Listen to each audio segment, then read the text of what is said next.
দুনিয়াদার বন্ধু আর 1000 টাকা দিয়ে একটা সুন্দরী রমণীকে বিয়ে করলেন, টাকা পয়সা খরচ করে বিয়ে করলেন। আর এদিকে আখিরাতমুখী বন্ধু যিনি ছিলেন তিনি 1000 টাকা আল্লাহর রাস্তায় গরিবকে দান করে দিলেন, মসজিদে দিয়া দিলেন এবং চিন্তা করলেন আল্লাহর কাছে ফরিয়াদ করে করে কান্না করতেছে, আয় আকাশের মালিক আল্লাহ, আমার বন্ধু দুনিয়ার মধ্যে বিবাহ করেছে, এখন যদি তার চক্ষুটা বন্ধ হয়ে যায় এই সাদের স্ত্রী তার সাথে কবরে যাবে না। কথা কোন ঠিক কি না? এই সাদের স্ত্রী তার সাথে কবরে যাবে না, এই স্ত্রী এই লাশটাকে নিয়ে আর শুবে না, এই লাশটাকে আর কখনো স্পর্শ করবে না। বন্ধুগণ আমার মনোযোগ দিয়ে শুনবেন, দুনিয়ার নারীতে কি আছে আপনারা জানেন? আপনি মারা গেলেই তো চলে যাবে, মারা যাওয়া তো দূরের কথা, বর্তমান জামানা এমন এসেছে সন্তানেরা বিয়ে করে যখন বিদেশের বাড়িতে পাড়ি জমায় এই স্ত্রী পরকীয়া করে অন্যের হাত ধরে স্বামীর সংসার ভেঙে তারা পালিয়ে যায়। কথা কোন ঠিক কিনা? আমার ভাইরা, বন্ধুগণ আমার গভীরভাবে লক্ষ্য করবেন, আল্লাহর বান্দা তিনি চিন্তা করলেন এ বউ তো নিয়ে যাইতে পারবো না, জান্নাতের ভিতরে আমার আল্লাহ রব্বুল আলামিন হুর গিলমান দিবেন, ওই হুরটাই তো আমার দরকার। আমি জান্নাতে হুরের সাথে বিবাহ করার জন্য 1000 টাকা আবার দান করলাম। আল্লাহর বান্দা আরো 1000 দিয়ে দিলেন, আর আছে 1000। এই দুনিয়াদার বন্ধু তখন করলেন কি, 1000 টাকা দিয়ে কিছু কাজের লোক এবং দুনিয়ার ভিতরে চলার জন্য কিছু সামগ্রী, গাড়ি, আরো অন্য জিনিসগুলা কিনলেন। আর আল্লাহর বান্দা আখিরাতমুখী বন্ধু যিনি ছিলেন তিনি চিন্তা করলেন এইটা দ্বারা আখিরাতের কিছু করা দরকার, আখিরাতের সেবক কেনার জন্য আরো 1000 দান করে দিলেন। জোরে কোন সুবহানাল্লাহ। এই ঘটনাটা কেন বলছি? আমার আয়াতের সাথে সাংঘর্ষিক নয়, এই আয়াত বুঝাইতে হইলে এই ঘটনাটা আপনাদের জানা দরকার, তা না হইলে বুঝতেন না। সেই জন্য আপনাদেরকে বলতেছি আমার ভাইরা, বন্ধুগণ আমার, এও 4000 টাকা খরচ করলো, ইনিও 4000 টাকা খরচ করলো। কথা কোন ঠিক কিনা? এই 4000 টাকা খরচ করার পরে এই দুনিয়াদার বন্ধু আরামবোনার সাথে রাস্তা দিয়ে চলতেছে, আর আখিরাতমুখী বন্ধু তেনার হাতে আর কোনো টাকা নাই, অভাবে পড়ে গেছেন, রাস্তা দিয়ে চলতেছেন, চলতে চলতে দেখা গেল সেই বন্ধুর সাথে দেখা। জোরে কোন মারহাবা। যখন তার সাথে দেখা হয়ে গেছে তখন এই বন্ধু বলতেছে, হায় বন্ধু, তোমার সাথে তো ব্যবসা করেছি দীর্ঘদিন, আজকে তুমি জীর্ণ শীর্ণ অবস্থায় কেন? বলে আমি গরিব হয়ে গিয়েছি, আমার অবস্থা বেশি ভালো না, কেননা দুনিয়াকে আমি চাই না, তবে বন্ধু কিছুদিন চলার জন্য আমার কিছু টাকা পয়সার প্রয়োজন ছিল। বলে তোমার তো 4000 ছিল, কি করছো? বলে 4000 তো আল্লাহর রাস্তায় দান করে দিয়েছি। জোরে কোন সুবহানাল্লাহ। বলে আল্লাহর রাস্তায় দান করেছো, কেন দান করেছো? বলে মৃত্যুবরণ করার পরে আখিরাতের মধ্যে পাবো, আখিরাতের ভিতরে এই টাকাটা আমার জন্য ধরা দিবে, জান্নাতের ভিতরে জমি কিনবো, কিনেছি, জান্নাতের ভিতরে বাড়ি কিনেছি, জান্নাতের ভিতরে হুর কিনেছি, জান্নাতের ভিতরে সেবক সেবিকা কিনেছি। বন্ধুগণ আমার, এই কথা যখন তিনি বললেন দুনিয়াদার বন্ধু তখন পট্ট হাসি দিলেন। তিনি হাসলেন, বিদ্রুপ করে ঠাট্টা করে বলতেছে, তোমার মতো পাগল মানুষ এখনো কি দুনিয়ার মধ্যে আছে? কিসের আখিরাতের কথা বলো? জোরে কোন নাউজুবিল্লাহ। আখিরাত বলতে কোনো জিনিস নাই, কেননা আমরা যখন মারা যাব, আমরা কখনো আর আমরা উঠতে পারবো না, আমরা কখনো আর পুনরুত্থিত হব না। জোরে কোন নাউজুবিল্লাহ। সমান যদি ভাগ হয় কয় হাজার করে পায়? 4000 করে পায়। তাহলে বড় একজনে ছিল বয়সে বড়, সে নিল 4000, আর একজন যিনি ছোট তিনি নিলেন 4000। কিন্তু দুইজন ব্যক্তির মধ্যে পার্থক্য হলো বড় জনের তুলনায় ছোট ব্যক্তি সৎ এবং অত্যন্ত সাধু ব্যক্তি ছিল। জোরে কোন সুবহানাল্লাহ। ভাইরা আমার, কোরআনের ঘটনা বলছি, কষ্ট হচ্ছে? কষ্ট হচ্ছে? এটা কোরআন থেকে বলতেছি, কোরআনের ঘটনা। যে এই দুইজন ব্যক্তির ভিতরে মজা আছে সামনে, কথাটা ভালো করে শুনবেন। যে দুইজন ব্যক্তির ভিতরে একজন ছিল সাধু যিনি ছোট, আর যিনি ছিলেন বড় উনি দুনিয়াবিমুখী, দুনিয়ার মুখী ছিলেন, দুনিয়াদার ছিলেন। এখন এই দুইজনের ভিতরে বড় যে ব্যক্তি ইনি এই 4000 টাকা থেকে তিনি চিন্তা করলেন, আমরা যেটা বলি যুবকেরা অনেক সময় বলি, দুনিয়াটা মস্ত বড়, খাও দাও ফুর্তি করো। নাউজুবিল্লাহ বলেন, জোরে কোন নাউজুবিল্লাহ। দুনিয়া ফুর্তি করার জায়গা না, ইবাদত করার জায়গা। আস্তে কোন, আরেকটু আস্তে কোন, ঠিক কি না? দুনিয়া ইবাদত করার জায়গা। যেদিন থেকে মুসলমান ইবাদতের পরিবর্তে দুনিয়াকে ভোগের সামগ্রী হিসাবে গ্রহণ করেছে, সেদিন থেকে মুসলমানের উপর থেকে রহমত উঠে तमाम পৃথিবীর ইহুদি বেঈমানদের টার্গেটে তারা পরিণত হয়েছে। কথা বলুন ঠিক কি না? আজকে মুসলমান যদি আবারও ফিরে আসে, মুসলমান হবে সৃষ্টির শ্রেষ্ঠ জাতি। সে যে দোয়া করবে আল্লাহ পাক সঙ্গে সঙ্গে সেই দোয়া কবুল করবেন। আল্লাহু আকবার, জোরে বলো।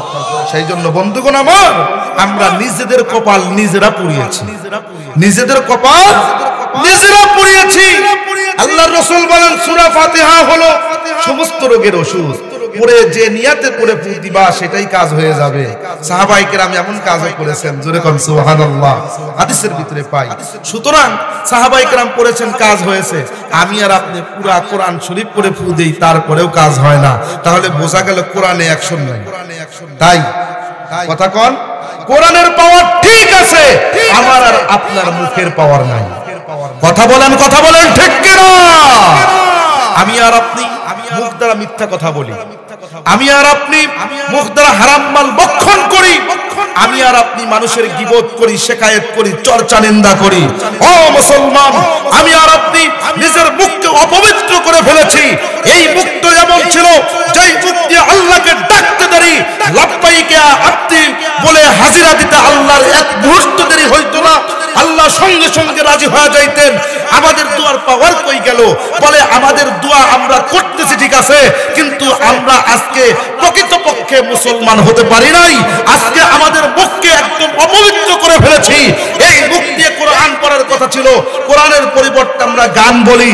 এই মুখ দিয়ে হাদিসের কথা বলার কথা ছিল, সত্য কথা বলার কথা ছিল, কিন্তু এই মুখ দিয়ে মিথ্যা কথা বলার কারণে মুখের বরকতকে আমরা হারিয়ে ফেলেছি। কথা বলেন ঠিক কিনা? বন্ধুগণ আমার, এখনো যদি আমরা ফিরে আসি, তাহলে আল্লাহর জান্নাত আপনার জন্য অপেক্ষা করবে। জোরে কোন সুবহানাল্লাহ। আমার ভাইরা গভীর মনোযোগ দিবেন।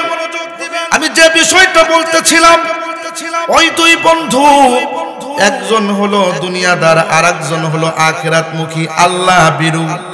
দুনিয়াদার বন্ধু তখন চিন্তা করলেন, এই 4000 রুপি দিয়ে, দিনার দিয়ে কি করব?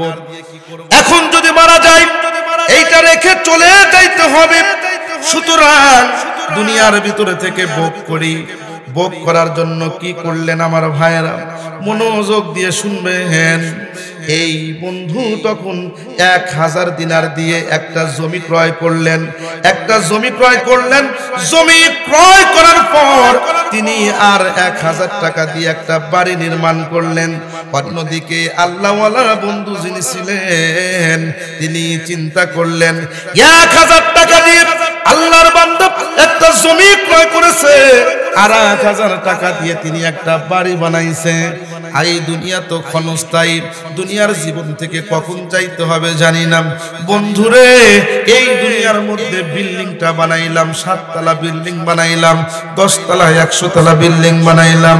যখন চক্ষুটা বন্ধ হয়ে যাবে, যখন আমরা পৃথিবী ছেড়ে বিদায় নিয়ে চলে যাব, ওই সময় আমাদের কি উপায়টা হবে? সব কিছু করে রবে, সব কিছু দুনিয়ার ভিতরে থেকে যাবে, আমি আর আপনি খালি হাতে যাইতে হবে। কথা কোন ঠিক কিনা? চিন্তা করে দেখো না কবরে কি যাইবা না, কোন না ভাই? চিন্তা করে দেখো না কবরে কি যাইবা না, ওই কবরে আল্লাহ ছাড়া বন্ধু কেহ থাকবে না, ওই কবরে আল্লাহ ছাড়া সঙ্গী কেহ রবে না। চিন্তা করে দেখো না কবরে কি যাইবা না, ঠিক কিনা? এই দুনিয়ার সবই পর, কবর যে তার আসল ঘর, ঠিক কিনা? এই দুনিয়ার সবই পর, কবর যে তার আসল ঘর, থাকতে হবে সেই ঘরেতে শুধুই মাটির বিছানা, থাকতে হবে সেই ঘরেতে শুয়ে মাটির বিছানা। চিন্তা করে দেখো না কবরে কি যাইবা না, যেই কবরে আল্লাহ ছাড়া বন্ধু কেহ রবে না, যেই কবরে আল্লাহ ছাড়া বন্ধু কেহ থাকবে না। চিন্তা করে দেখো না কবরে কি যাইবা না, কথা কোন ঠিক কিনা? আমার ভাইরা, যেই কবরে যাইতে হবে, দুনিয়ার সব কিছু ছেড়ে যাইতে হবে। এই কবরে তো আমরা দুনিয়ার বিল্ডিং নিয়ে যাইতে পারবো না, টাকা পয়সা নিয়ে যাইতে পারবো না। আল্লাহর বান্দা চিন্তা করলেন, এই ঘর যেহেতু নিয়ে যেতে পারবো না, জমি যেহেতু নিয়ে যেতে পারবো না, জান্নাতের ভিতরে আসল আমাদের বাড়ি হবে। সুতরাং আমি জান্নাতের ভিতরে বাড়ির জন্য এবং জান্নাতের ভিতরে জায়গা কেনার জন্য আল্লাহর কাছে 2000 টাকা আমি দান করে দিলাম। জোরে কোন সুবহানাল্লাহ। এই বন্ধু চিন্তা করতেছে, তুমি 1000 টাকা দিয়ে জমি কিনলা এবং 1000 টাকা দিয়ে জমিতে বিল্ডিং উঠাইলা, আমি 1000 টাকা দিয়া জান্নাতের ভিতরে একটা জমি কিনলাম। আরেকটু আস্তে কর। সম্মানিত হাজিরিন, 1000 টাকা দিয়ে জান্নাতে বাড়ি কিনবে, জমি কিনবে, সেই জন্য 1000 দান করে দিলেন। আরো 1000 টাকা দিয়ে জান্নাতে একটা বিল্ডিং বায়না দেওয়ার জন্য তিনি 1000 টাকা দান করলেন। জোরে কোন সুবহানাল্লাহ। এই গেল 2000। আজকে আমরা বাড়ি বাড়ি করি, বাড়ি বাড়ি করি। বন্ধুগণ আমার, উল্লাপাড়ার শ্রীখোলা, ওখানে একটা বিল্ডিং এ একজন মালিক, তিনি 3য় তলায় থাকতেন। তিনি বাজার করতে এসে হঠাৎ করে স্ট্রোক করে মারা গেলেন। যখন মারা গেলেন, বন্ধুগণ আমার, আমরা দেখেছি, যখন মারা গেলেন, আল্লাহর বান্দা 3য় তলায় থাকতেন, নিজে বাড়িটা করেছেন, অথচ তার সন্তানেরা তার লাশটাকে আর ওই 3য় তলায় উঠাইল না। সেখান থেকে নিচতলায়, নিচে বাড়ির বাহিরে খাটনির উপরে রেখে দিল। ছাত্ররা কোরআন শরীফ পড়তেছে। বন্ধুগণ আমার, তখন আমি যখন ওই দৃশ্যটা দেখলাম, তখন দিলের ভিতরে কেমন যেন হু হু করে কেঁদে উঠলো। হারে, এই তোমার দুনিয়া, এই তোমার জীবন, এই দুনিয়ার জন্য তুমি এত কিছু করো মুমিন। আজকে যেই লোকটা নিজ হাতে কত কষ্ট করে বাড়িটা নির্মাণ করলো, এই বাড়ির ভিতর থেকে বের হলো, রুহটা চলে গেল, আর আপনজন এই বাড়ির ভিতরে তাকে ঠাঁই দেয় না, আপনজন বাড়ির ভিতরে তাকে উঠায় না, বাহিরেই রেখে দিয়েছে। সেখান থেকে তাকে অত্যন্ত সুন্দর করে গোসল দিয়ে, তাকে সেখানে কাফন দিয়ে, তাকে জানাজা করে মাটিতে নিয়ে গেল। ও বন্ধু, ততক্ষণ পর্যন্ত তোমার রুহ আছে, দুনিয়ার মধ্যে তোমার দাম আছে। রুহ এখন বন্ধ হয়ে যাবে, শেষ হয়ে যাবে, চক্ষুটা বন্ধ হয়ে যাবে। দেখো, তোমার আদরের সন্তান তোমার কাছে আসবে না, তোমার স্ত্রী তোমার কাছে আসবে না, যেই ঘরের ভিতরে থেকেছো ওই ঘরের ভিতরে তোমাকে রাখবে না, ঘরের ভিতরে নেবে না। এখন মনে দেখো, সকাল হওয়ার আগেই তোমাকে অন্ধকার কবরে নিয়ে। কথা বলেন ঠিক কিনা? ওই খোলার মানুষ আসতে কথা বলবেন না, কথা বলেন ঠিক কিনা? বন্ধুগণ আমার, সুতরাং এই দুনিয়ার কথা চিন্তা করুন, কবরের কথা একটু চিন্তা করুন। দ্বিতীয় বন্ধু, সাধু বন্ধু চিন্তা করলেন, হায় রে, তাহলে আমি আখিরাতের জন্য যেখানে আমাকে থাকতে হবে, ওয়াল আখিরাতু খায়রুন ওয়া আবকা, আখিরাতের জীবন হলো শ্রেষ্ঠ, উত্তম, এবং আখিরাতের জীবন হলো চিরস্থায়ী, আবকা, চিরস্থায়ী, যার শুরু আছে, কখনো শেষ হবে না। সুতরাং আমি আখিরাতের জন্য জায়গা কিনলাম এবং কি করলাম, আখিরাতের জন্য একটা ঘর বানাইলাম। জোরে কোন সুবহানাল্লাহ। আমার ভাইরা, দুনিয়াদার বন্ধু আর 1000 টাকা দিয়ে একটা সুন্দরী রমণীকে বিয়ে করলেন। টাকা পয়সা খরচ করে বিয়ে করলেন, আর এদিকে আখিরাতমুখী বন্ধু যিনি ছিলেন তিনি 1000 টাকা আল্লাহর রাস্তায় গরিবকে দান করে দিলেন, মসজিদে দিয়া দিলেন এবং চিন্তা করলেন আল্লাহর কাছে ফরিয়াদ করে করে কান্না করতেছে, আয় আকাশের মালিক আল্লাহ, আমার বন্ধু দুনিয়ার মধ্যে বিবাহ করেছে, এখন যদি তার চক্ষুটা বন্ধ হয়ে যায় এই সাদের স্ত্রী তার সাথে কবরে যাবে না। কথা কোন ঠিক কি না? এই সাদের স্ত্রী তার সাথে কবরে যাবে না, এই স্ত্রী এই লাশটাকে নিয়ে আর শুবে না, এই লাশটাকে আর কখনো স্পর্শ করবে না। বন্ধুগণ আমার মনোযোগ দিয়ে শুনবেন, দুনিয়ার নারীতে কি আছে আপনারা জানেন?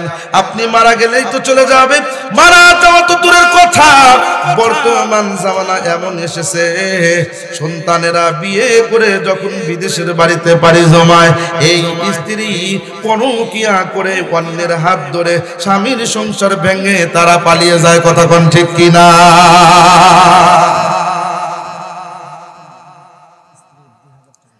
রাখেন, পরে পরে দোয়া করে দেবেন ইনশাআল্লাহ। আমার ভাইরা, বন্ধুগণ আমার, গভীরভাবে লক্ষ্য করবেন, আল্লাহর বান্দা তিনি চিন্তা করলেন এ বউ তো নিয়ে যাইতে পারবো না, জান্নাতের ভিতরে আমার আল্লাহ রব্বুল আলামিন হুর গিলমান দিবেন, ওই হুরটাই তো আমার দরকার। আমি জান্নাতে হুরের সাথে বিবাহ করার জন্য 1000 টাকা আবার দান করলাম। আল্লাহর বান্দা আরো 1000 দিয়ে দিলেন, আর আছে 1000। এই দুনিয়াদার বন্ধু তখন করলেন কি, 1000 টাকা দিয়ে কিছু কাজের লোক এবং দুনিয়ার ভিতরে চলার জন্য কিছু সামগ্রী, গাড়ি, আরো অন্য জিনিসগুলা কিনলেন। আর আল্লাহর বান্দা আখিরাতমুখী বন্ধু যিনি ছিলেন তিনি চিন্তা করলেন এইটা দ্বারা আখিরাতের কিছু করা দরকার, আখিরাতের সেবক কেনার জন্য আরো 1000 দান করে দিলেন। জোরে কোন সুবহানাল্লাহ। এই ঘটনাটা কেন বলছি? আমার আয়াতের সাথে সাংঘর্ষিক নয়, এই আয়াত বুঝাইতে হইলে এই ঘটনাটা আপনাদের জানা দরকার, তা না হইলে বুঝতেন না। সেই জন্য আপনাদেরকে বলতেছি আমার ভাইরা, বন্ধুগণ আমার, এও 4000 টাকা খরচ করলো, ইনিও 4000 টাকা খরচ করলো। কথা কোন ঠিক কিনা? এই 4000 টাকা খরচ করার পরে এই দুনিয়াদার বন্ধু আরামবোনার সাথে রাস্তা দিয়ে চলতেছে, আর আখিরাতমুখী বন্ধু তেনার হাতে আর কোনো টাকা নাই, অভাবে পড়ে গেছেন, রাস্তা দিয়ে চলতেছেন, চলতে চলতে দেখা গেল সেই বন্ধুর সাথে দেখা। জোরে কোন মারহাবা। যখন তার সাথে দেখা হয়ে গেছে তখন এই বন্ধু বলতেছে, হায় বন্ধু, তোমার সাথে তো ব্যবসা করেছি দীর্ঘদিন, আজকে তুমি জীর্ণ শীর্ণ অবস্থায় কেন? বলে আমি গরিব হয়ে গিয়েছি, আমার অবস্থা বেশি ভালো না, কেননা দুনিয়াকে আমি চাই না, তবে বন্ধু কিছুদিন চলার জন্য আমার কিছু টাকা পয়সার প্রয়োজন ছিল। বলে তোমার তো 4000 ছিল, কি করছো? বলে 4000 তো আল্লাহর রাস্তায় দান করে দিয়েছি। জোরে কোন সুবহানাল্লাহ। বলে আল্লাহর রাস্তায় দান করেছো, কেন দান করেছো? বলে মৃত্যুবরণ করার পরে আখিরাতের মধ্যে পাবো, আখিরাতের ভিতরে এই টাকাটা আমার জন্য ধরা দিবে, জান্নাতের ভিতরে জমি কিনেছি, জান্নাতের ভিতরে বাড়ি কিনেছি, জান্নাতের ভিতরে হুর কিনেছি, জান্নাতের ভিতরে সেবক সেবিকা কিনেছি। বন্ধুগণ আমার, এই কথা যখন তিনি বললেন দুনিয়াদার বন্ধু তখন পট্ট হাসি দিলেন। তিনি হাসলেন, বিদ্রুপ করে ঠাট্টা করে বলতেছে, তোমার মতো পাগল মানুষ এখনো কি দুনিয়ার মধ্যে আছে? কিসের আখিরাতের কথা বলো? জোরে কোন নাউজুবিল্লাহ। আখিরাত বলতে কোনো জিনিস নাই, কেননা আমরা যখন মারা যাব, আমরা কখনো আর আমরা উঠতে পারবো না, আমরা কখনো আর পুনরুত্থিত হব না। জোরে কোন নাউজুবিল্লাহ। আপনারা বলুন তো, এই এলাকার ভিতরে কি মানুষ মারা যায় নাই? জোরে কোন যায় নাই? গেছে, মাটি দিয়ে আসছেন, আজ পর্যন্ত কি কোনো মানুষ উঠে আসছে? আপনারা কি আমার কথা বোঝেন? বুঝতেছেন? কোন মানুষ কি উঠে আসছে? উঠে আসেনি। আচ্ছা, কবরস্থানে কবরের উপরে, পুরান কবরের উপরে যদি কবর দেওয়া হয়, অনেক সময় দেখবেন সেই কবরের ভিতরে হাড়গুড়ি বেরিয়ে আসে। হাড্ডি বেরিয়ে আসে কিনা? এই হাড্ডি কোনোদিন মানুষ হইতে দেখছেন? কথা কোন দেখছেন? কিন্তু কিয়ামতের দিন এই হাড্ডি থেকে আল্লাহ মানুষ বানাবেন, পুনরায় উঠবে, এটা কি বিশ্বাস করেন? এই জোরে কোন বিশ্বাস করেন? কেননা বলছেন আল্লাহ পাক এবং তার রাসূল। কথা কোন ঠিক কি না? এটা আমরা বিশ্বাস করি। কেননা আল্লাহ এবং তার রাসূলের কথা না দেখে বিশ্বাস করার নামই হলো ঈমান। কথা কোন ঠিক কি না? জোরে কোন ঠিক কি না? এইটা যারা বিশ্বাস করবে তারা ঈমানদার। আল্লাহ রাসূল সাল্লাল্লাহু আলাইহি ওয়াসাল্লাম একদিন এক ইহুদির কাছ থেকে একটা উটনি ক্রয় করলেন। কি ক্রয় করলেন? উটনি। মহিলা উটনি, উটকে বলা উটনি, আর পুরুষ উটকে বলা হয় উট। একটা উটনি কিনলেন আল্লাহ রাসূল, কিনে টাকা পরিশোধ করলেন। কয়েকদিন পর ওই ইহুদি রাসূলের কাছে এসে বলতেছেন, ইয়া রাসূলুল্লাহ, সেদিন যে উটনিটা নিলেন এর টাকাটা তো দিলেন না। দেখছেন নি কারবার? এই বাটপার এসে বলতেছেন, সেদিন যে আপনি উটনিটা নিলেন এই উটনির টাকাটা তো দিলেন না। আল্লাহ রাসূল বললেন, কি বলো তুমি? উটনির টাকা তো আমি ওই মুহূর্তে দিয়ে দিয়েছি। বলে, আচ্ছা আপনি যে দিবেন সাক্ষী দেখান। আল্লাহ রাসূল বললেন, ও ইহুদি, যখন আমি উটনি কিনেছি এবং তোমাকে উটনির টাকাটা দিয়েছি, ওই সময় তো আল্লাহ ছাড়া আর কেউ সাক্ষী ছিল না। তুমিও ওই জায়গার ভিতরে ছিলা, আমিও এইখানে ছিলাম, অন্য তৃতীয় কোনো ব্যক্তি ছিল না। বলে, কে সাক্ষী? বলে, আল্লাহ সাক্ষী। বলে, আল্লাহকে ডেকে আনেন। আল্লাহ কি এখানে আসবে?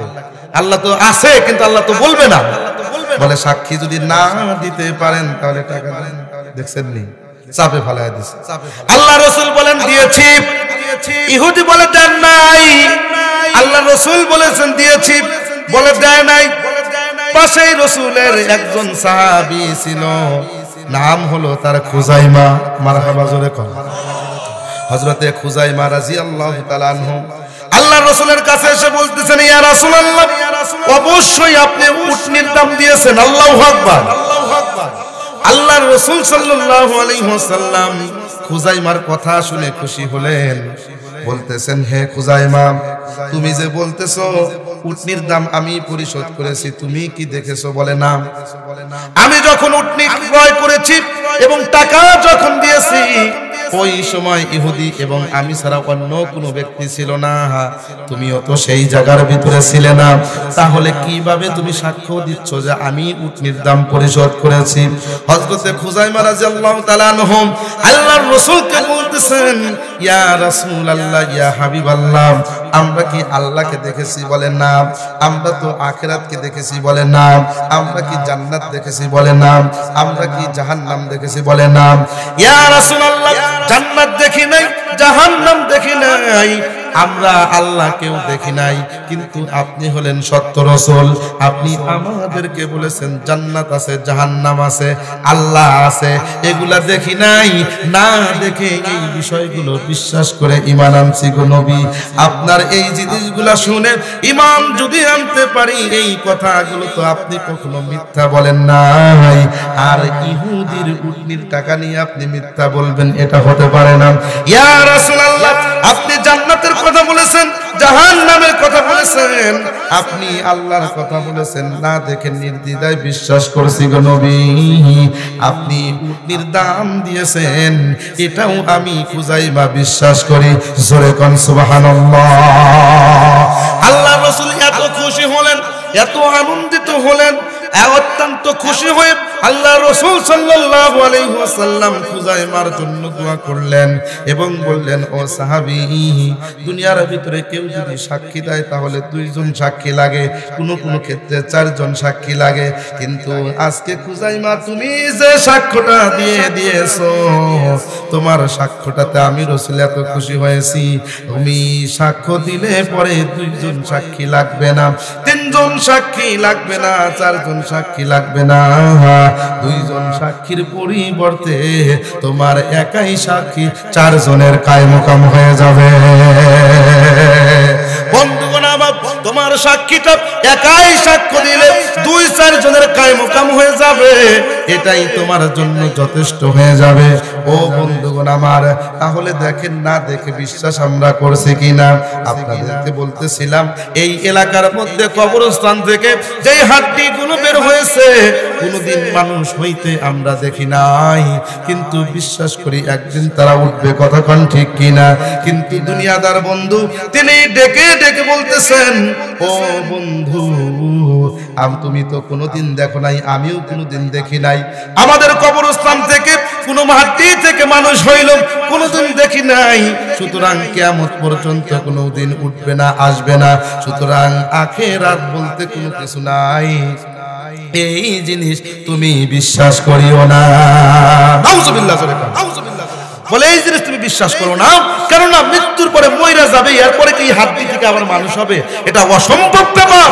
তুমি একটা অসম্ভব কাজকে সাধন করার চেষ্টা করছো, সুতরাং তুমি যে দান করছো তোমার পুরো টাকাই চলে গেছে, এইটা আর তুমি কোনোদিন পাবে না। সুতরাং আজকে ফকির হয়ে আমার কাছে টাকা চাচ্ছ, আমি তোমাকে একটা টাকাও দেব না। জোরে কর নাউজুবিল্লাহ। এই কথা বলে যখন এই ব্যক্তি চলে যাচ্ছে, এই ব্যক্তি যখন চলে যাচ্ছে, তখন আল্লাহর পাকের কাছে এই সাধু ব্যক্তি আল্লাহর কাছে দোয়া করে চোখের পানি ফেলায় কয়, আল্লাহ আমার একটু নিজ চোখে তুমি দেখায় দাও। আল্লাহ, এই লোক বলতেছে যে আখিরাত বলতে কিছু নাই, দুনিয়ার ভিতরে মারা গেলে আর কোনদিন হাড্ডি থেকে উঠবে না। আল্লাহ আমারে একটু দেখায় দাও না তুমি। আল্লাহ পাক এই ব্যক্তির দোয়া কবুল করলেন। এই ব্যক্তির দোয়ার উসিলায় ওই রাতে দুইজন বন্ধুই মারা গেলেন। জোরে কোন সুবহানাল্লাহ, জোরে কোন সুবহানাল্লাহ।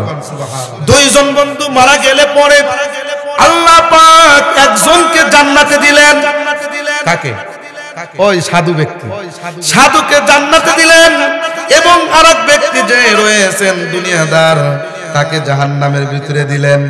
এই জাহান্নামের ভিতরে দেওয়ার পরে এই যে সাধু ব্যক্তি যে জান্নাতের ভিতরে গেছে, এই সাধু ব্যক্তির কথাটা আমার আল্লাহ কোরআনের ভিতরে বলছেন।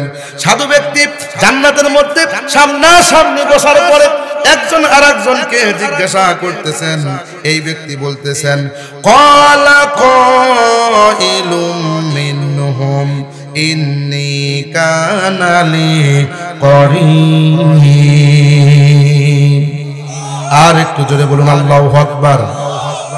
আমার ভাইয়েরা, এই সাধু ব্যক্তি বলতেছে, দুনিয়ার মধ্যে আমার একজন বন্ধু ছিল জান্নাতে। জান্নাতে বলতেছে, দুনিয়ার মধ্যে আমার একজন বন্ধু ছিল, সেই বন্ধুর সাথে চলেছি। ওই বন্ধু আমাকে কি বলতেন জানেন? ইয়াকুলু আইন্নাকা লামিনাল মুসাদ্দিকিন। আমি তো আখিরাতকে বিশ্বাস করি না, মৃত্যুর পরে পুনরায় উঠতে হবে, কিয়ামত হবে, আমি তো বিশ্বাস করি না। কিন্তু তুমি কি বিশ্বাস করো? তোমাকে তো মনে হচ্ছে মৃত্যুর পরে উঠবে, এই আজমাইশি কথা তুমি বিশ্বাস করো। জোরে কর নাউজুবিল্লাহ। ওই বন্ধু বলতেন, আইদা মিতনা ওয়া কুন্না তুরাবাও ওয়া ইদামান আইন্না লামাদিনুন। এই বন্ধু তাকে বলতেন, আইদা মিতনা, যখন আমরা মারা যাব, ওয়া কুন্না তুরাবা, এবং যখন আমরা মাটি হয়ে যাব, ওয়া ইদামা, এবং আমরা হাড্ডিতে পরিণত হয়ে যাব, আইন্না লামাদিনুন, আমাদের কি পুনরায় উঠানো হবে এবং আমাদের কি প্রতিদান কি দেওয়া হবে নাকি? এই কথা তিনি বলতেন। এখন এই বন্ধু বলতেছেন, আল্লাহ আপনার কাছে বলতে চাই, জান্নাতীদের কোনো মনের আশা আকাঙ্ক্ষা নাকি অপূর্ণীয় থাকে না? আল্লাহ পাক তখন বলতেছেন, ক্বালা হাল আনতুম মুত্তালিউন। আল্লাহ রাব্বুল আলামিন ওই জান্নাতি বন্ধুকে ডেকে ডেকে বলতেছেন, তুমি কি একটু তোমার ওই বন্ধু যিনি তোমাকে বলেছিল আখিরাত বলতে কিছু নাই, মৃত্যুর পরে আর কখনো উঠানো হবে না, তুমি কি ওই বন্ধুকে একটু উকি মেরে দেখতে চাও? কি মেরে? উকি মেরে। আপনারা উকি কি বোঝেন? আমাদের এলাকায়, আমাদের সিরাজগঞ্জের, আমাদের বেলকুচিতে বলে ফুসকি দিয়ে দেখা। আপনারা কি কন? আপনারা ফুসকি কন।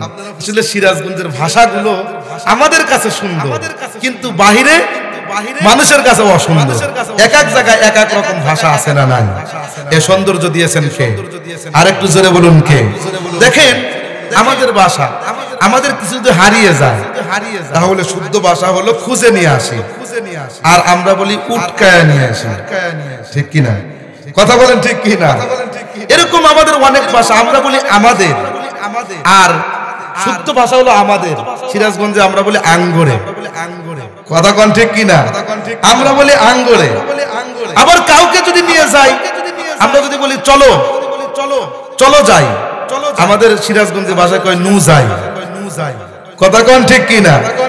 শুদ্ধ ভাষায় বলে পুকুর, আমরা বলি পাগার বা পুষ্করণী। কথা বলেন ঠিক কি না? যখন আমরা এলাকার ভিতরে বলি মাতৃভাষা, এটা আমাদের জন্য সৌন্দর্য। কিন্তু আমরা যখন ঢাকা পড়তে গেলাম, সেখানে গিয়ে দেখি দেশের এক এক এলাকার মানুষ এক এক রকম। তারা তখন আমাদের কথা শুনে শুনে হাসতেন। আমরা তখন দেখলাম আমাদের সিরাজগঞ্জ ভাষা নিয়ে হাসো, তখন ওদের ভাষা নিয়ে আমরা হাসতাম। আমরা যখন বলি যে খুঁজে নিয়ে আসি, এটাকে বলি উটকায় নিয়ে আসি। নরসিংদী বরিশাল ওরা বলে বিশ্রায় নিয়ে আসি। কি বলে? বিশ্রায় নিয়ে আসি। এই যে ওদের ভাষা। চট্টগ্রামে গেলে, কক্সবাজারে গেলে তো বাংলা ভাষা শহীদ হয়ে গেছে। কথা কোন ঠিক কি না? তাদের ভাষাগুলো আরো বোঝা যায় না। এত সুন্দর ভাষা এক এক জায়গায়। এটা আরবের ভিতরেও ছিল। সবচেয়ে সুন্দর ভাষা কুরাইশদের ভাষা অনুযায়ী কোরআন নাজিল করেছেন যিনি, তিনি কে? আরেকটু জোরে বলুন তিনি কে? তিনি হলেন আল্লাহ। বন্ধুগণ আমার, তাহলে এই ব্যক্তিকে, জান্নাতি ব্যক্তিকে আল্লাহ পাক বলছেন তোমার সেই বন্ধুর অবস্থান এখন কোথায়, তুমি কি একটু উকি মেরে দেখতে চাও? এইবার দেখেন এই বন্ধু, এই বন্ধু বলতেছেন ফাত্তালাআ ফারাআহু ফি সাওয়াইল জাহিম। এই ব্যক্তি বলল আল্লাহ ফুসকি দিয়ে উকি মেরে দেখতে চাই। আল্লাহ বলেন দাও, জান্নাতের সামনে দরজা পরিষ্কার করে দিলাম। সুন্দর করে যখন একটু উকি মারছে, উকি মারার পরে দেখছেন ফারাআহু ফি সাওয়াইল জাহিম। উকি মারার পরে দেখলেন জাহান্নামের ভিতরে মধ্য জায়গায় হাবুডাবু খাচ্ছে আগুনের ভিতরে। নাউজুবিল্লাহ। জাহান্নামের আগুনের ভিতরে হাবুডাবু খাচ্ছে। তার এই অবস্থা দেখে এই বন্ধু তখন বলতেছে হায় হায়, সে আমাকে নিষেধ করেছিল আল্লাহর প্রতি ঈমান না আনতে, আখিরাতের প্রতি ঈমান না আনতে। যদি তার কথা শুনতাম তাহলে আজকেও তো আমার এই অবস্থা হইতো। কথা কোন ঠিক কিনা? ক্বালা তাল্লাহি ইন কিত্তা লাতুরদিন।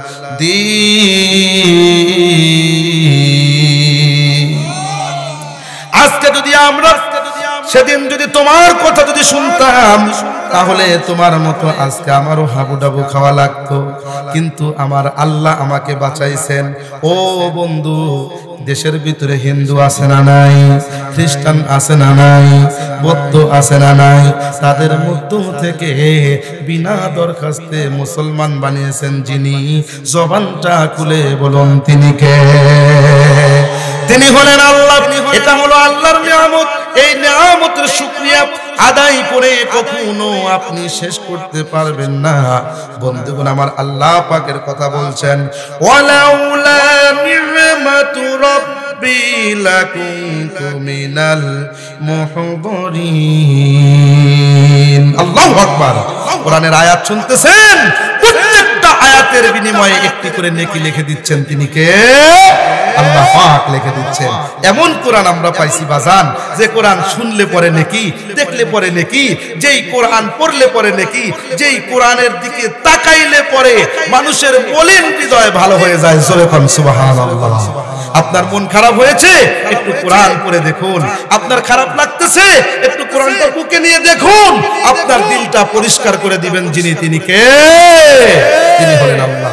আল্লাহর বান্দা জান্নাতি ব্যক্তি তখন বলছেন ওয়ালাউলা নি'মাতু রাব্বি লাকুনতু মিনাল মুহদারিন। আজকে যদি আল্লাহ পাকের অনুগ্রহ যদি আমার প্রতি না থাকতো, আল্লাহ যদি আমার উপরে যদি দয়া না করতেন, তাহলে আজকে আমার বন্ধুর মতো আমাকেও জাহান্নামের ভিতরে থাকতে হতো, তার মতো আমি থাকতে পারতাম।